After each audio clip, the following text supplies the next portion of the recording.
Hello, everyone. It's Donna. Just want to give you an update on these little girls. They're sitting here discussing what they're going to wear to a Halloween party. They've heard rumor that there might be a Halloween party tomorrow, and they're just wondering what the attire is. So, I don't know. Well, it seems we have a few down here that's trying to get early dibs on the clothes.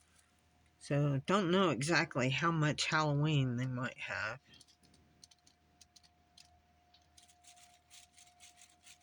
But they're ready. They're like, it's Halloween. What's going to happen with the pumpkin? She's just trying to get the final touches on her makeup in my Wednesday Addams. At least my Wednesday Addams.